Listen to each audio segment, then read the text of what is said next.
Hey everyone, today we're going to look at how to export timesheets from Deputy into Xero. So this is a huge time saver if you're handling payroll. So first, you're going to have to make sure your Deputy account is connected to Xero. So if you haven't linked them yet, don't worry, Deputy makes it super easy. So just a few clicks and you're ready to go.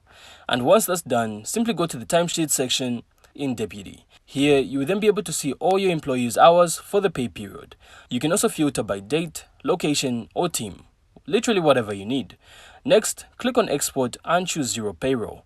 So Deputy literally formats everything so it matches Xero's setup. This means no manual entry errors and saves a ton of time.